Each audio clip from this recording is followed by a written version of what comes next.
Tom Cruise was born on July 3, 1962 in Syracuse, New York, on the eve of Independence Day and became the second of 4 children in the family. His parents, electrical engineer Thomas Cruise Mapother III and special education teacher Mary Lee, were from Louisville, Kentucky and had English, German, and Irish descent. Cruise grew up almost in poverty and received a Catholic upbringing. He later characterized his father as a chaos merchant, a bully, and a coward who beat his children. For the future actor, it was like, there's something wrong with this guy. He understood that it was not worth trusting him. You need to be careful with him. His father struggled to earn a living for a large family. They had to move from place to place frequently, traveling the United States and Canada. By the age of 8, Tom was already tired enough of poverty and had to get a job. He was mowing lawns, raking leaves, delivering newspapers, and even selling postcards for Easter and Christmas. Due to frequent moves from state to state, from America to Canada, the boy had to change at least 15 schools in 14 years. Tom's father got a job in the Canadian Armed Forces as a consultant, and the whole family moved to Beacon Hill, Ottawa at the end of 1971. While living in Canada, one of the schools of particular importance to Tom was the Robert Hopkins Public School in Ontario. There, the boy, studying in the 4th and 5th grade, became interested in drama and participated in plays under the guidance of drama teacher George Steinberg.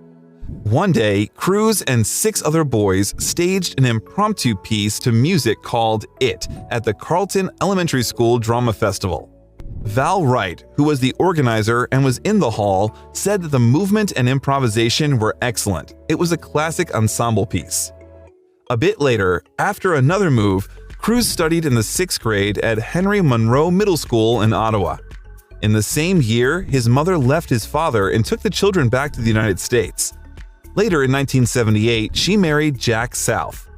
Tom's father had cancer and he passed away in 1984. For a time, Cruise received a church scholarship to study at Franciscan Seminary in Cincinnati, Ohio.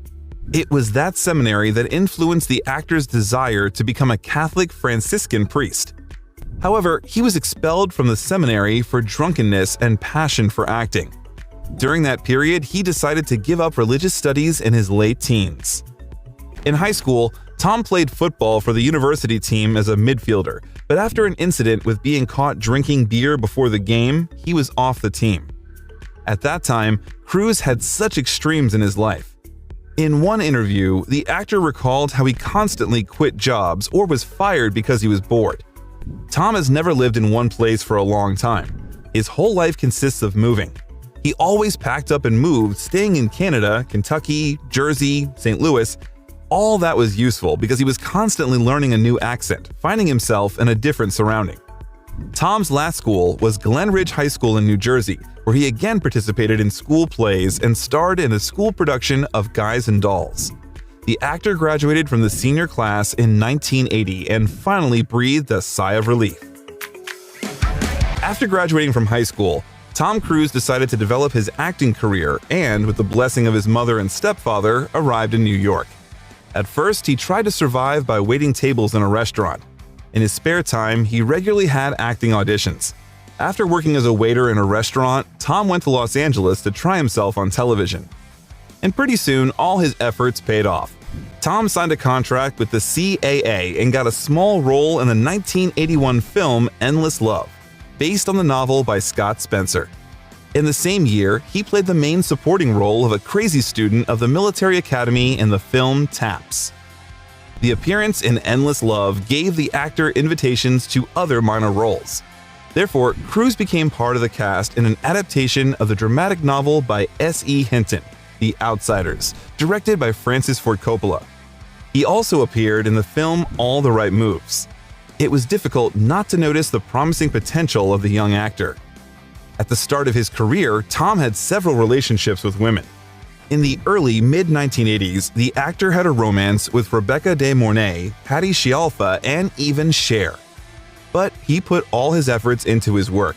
One of the most showing of Tom's acting potential was a role in the film Risky Business of the same 1983. That period in the actor's life, an appearance in that film was a turning point in his career.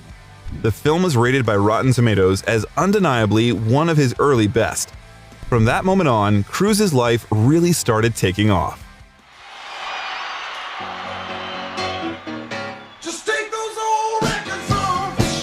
In 1985, Tom, in the status of a rising star, played the main role in the Ridley Scott film Legend.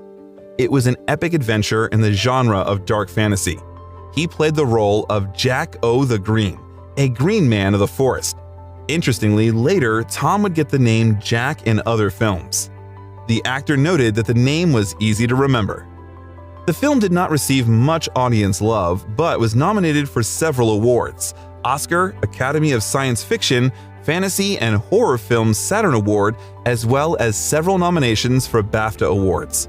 As a result, by the release of the film Top Gun next year, Cruise was already in the status of a superstar. Initially, Tom was not eager to act in the film, but still changed his mind.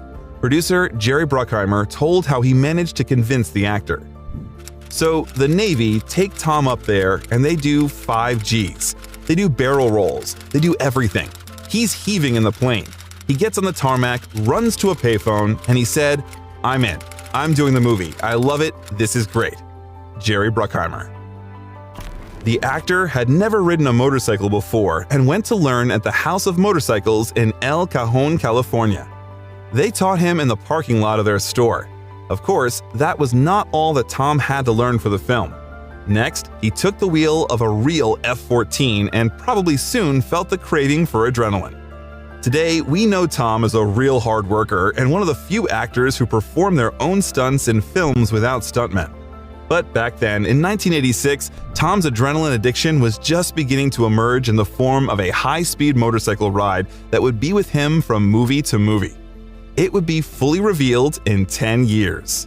When Tom Cruise first took off in an F-14, he was the Lieutenant Commander Lloyd Bozo Abel. After Bozo performed several maneuvers, Cruise's body made itself felt and he had to take his sick bag. Tom had to wear high-soled shoes in shots with Kelly McGillis.